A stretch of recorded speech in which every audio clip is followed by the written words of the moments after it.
সকলোকে পুনৰবাৰ নমস্কাৰ আৰু গুড মৰ্নিং। আজি বিশেষ এটা ৰেচিপি লৈ আহিছো, কুচিয়া মাংসৰ ৰেচিপি। আৰু সবৰে ৰেচিপি যেহেতু বেলেগ বেলেগ, আজি ৰেচিপিটো লৈ আহিছো। প্ৰথমতে তেল দি ল'ব লাগিব। তেলতে শুকান জলকীয়া, তেজপাত আৰু মছলাখিনি, মিক্স মছলাখিনি দি ল'ব লাগিব। মছলাখিনি ভাজি থাকোঁতে আপোনাৰ জিৰা, ধনিয়া, পাঁচফোৰণ আৰু হালধি দি পিনি আকৌ ধুনীয়াকৈ মিক্স কৰি পিনি লৰাই থাকিব লাগিব। তাৰপিছত যেতিয়া অকণমান শুকান হৈ যাব তেতিয়া আলুখিনি দি দিব লাগিব।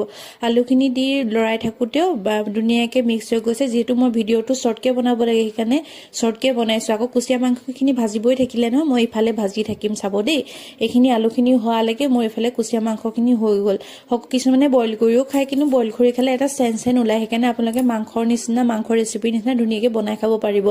সকলোৰে কুচিয়াটোৰ কাৰণে, তেজৰ কাৰণে বহুত উপকাৰী নহয়নে? মই কিন্তু খাই ইমান এটা ভাল নাপাওঁ, কিন্তু মানুহজনৰ চবতকৈ প্ৰিয় খাদ্য। অৱশ্যে ইয়াৰ ৰেচিপিটো দেখিছেনে কিমান ধুনীয়াকৈ কুচিয়াখিনি দিয়াৰ পিছত এনেকৈ ধুনীয়াকৈ লৰাই থাকিবলৈ, লৰাই থকাৰ পিছত পানী দি আপোনাৰ 30 মিনিট নালাগে, 20 মিনিটমান পানীত ঢাকনখন মাৰি থৈ দিব লাগিব। আৰু মোৰ এয়া ৰেচিপি তৈয়াৰ হৈ গ'ল কুচিয়া মাংসৰ।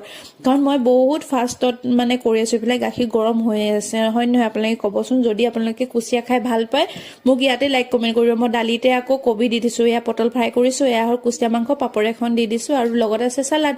আজি ৰেচিপি